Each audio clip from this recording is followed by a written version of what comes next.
हम सब रोज हवा, पानी, घर जैसी ना जाने कितनी चीजें इस्तेमाल करते हैं और अक्सर इन्हें फॉर ग्रांटेड भी ले लेते हैं। पर कभी सोचा है कि कोई भी चीज हमारे लिए एक कीमती संसाधन यानी रिसोर्स कैसे बन जाती है? आज हम इसी सवाल की तह तक जाएंगे और ये समझेंगे कि इन संसाधनों को सही ढंग से मैनेज करना हमारे भविष्य के लिए इतना जरूरी क्यों है। तो आज के सफर में सबसे पहले हम जानेंगे कि आखिर एक संसाधन होता क्या है। इसके बाद हम इसके 3 मुख्य प्रकारों को समझेंगे, फिर नवीकरणीय और गैर नवीकरणीय के बीच का फर्क जानेंगे और आखिर में सस्टेनेबिलिटी यानी स्थिरता की राह पर बात करेंगे। चलिए सबसे पहले एकदम बेसिक सवाल से शुरू करते हैं। ये जो शब्द है संसाधन, हम इसे सुनते तो बहुत हैं, पर इसका असली मतलब क्या है? देखिए, किसी भी चीज को संसाधन बनने के लिए उसका कोई ना कोई मूल्य या वैल्यू होना बहुत जरूरी है। अब ये वैल्यू आर्थिक भी हो सकती है, जैसे सोना या चांदी जिसे खरीदा बेचा जाता है, और ये सौंदर्यात्मक भी हो सकती है, मतलब किसी खूबसूरत लैंडस्केप को देखकर जो सुकून मिलता है वो भी तो एक तरह की वैल्यू ही है। तो मतलब सीधी सी बात है, कोई भी चीज जो हमारी किसी जरूरत को पूरा करती है वो एक संसाधन है। यही उपयोगिता यानी यूटिलिटी किसी भी चीज को वैल्यू देती है, और जब किसी चीज की वैल्यू होती है तो वो एक रिसोर्स बन जाती है। ये उदाहरण देखिए, बिल्कुल सही बैठता है। कोयला लाखों सालों से जमीन के नीचे पड़ा था, बस एक काला पत्थर, लेकिन वो एक कीमती संसाधन तब बना जब इंसानी दिमाग और टेक्नोलॉजी ने ये पता लगाया कि इससे तो ऊर्जा पैदा की जा सकती है। इससे एक बात तो साफ होती है कि असल में हमारा सबसे बड़ा संसाधन तो हमारा ज्ञान ही है। तो अब जब हम ये समझ गए हैं कि कोई चीज संसाधन कैसे बनती है, तो चलिए अब देखते हैं कि इन्हें किन बड़ी कैटेगरीज में बांटा जा सकता है। मोटे तौर पे देखें तो संसाधनों को 3 हिस्सों में बांटा जाता है। प्राकृतिक यानी जो नेचर से मिले, मानव यानी हम खुद, और मानव निर्मित यानी जो इंसानों ने बनाए हैं। चलिए एक एक करके इन्हें समझते हैं। प्राकृतिक संसाधन, जैसा कि नाम से ही जाहिर है, वो सब कुछ है जो हमें सीधे कुदरत से मिलता है। सांस लेने के लिए हवा, पीने के लिए पानी, जंगल, खनिज, ये सब।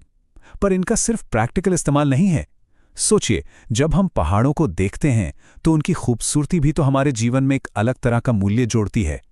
और फिर आते हैं हम, यानी मानव संसाधन, और ये बहुत दिलचस्प है।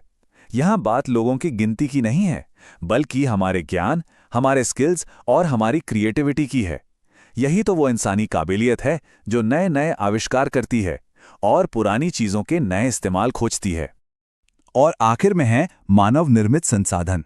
ये वो सारी चीजें हैं जिन्हें हम प्राकृतिक और मानव संसाधनों को मिलाकर बनाते हैं।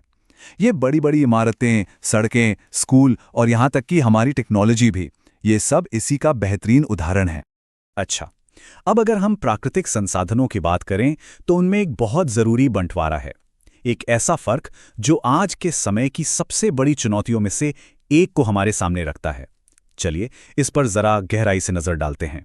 तो यहां 2 तरह के रिसोर्स हैं। एक है नवीकरणीय या रिन्यूएबल, जैसे सूरज की रोशनी या हवा। ये या तो खत्म नहीं होते या जल्दी से दोबारा बन जाते हैं। दूसरी तरफ है गैर नवीकरणीय या नॉन रिन्यूएबल, जैसे कोयला और पेट्रोल। इनका स्टॉक लिमिटेड है, एक बार ये खत्म हो गए तो समझिए कि हमेशा के लिए गए। और यहीं पर असली समस्या छिपी है।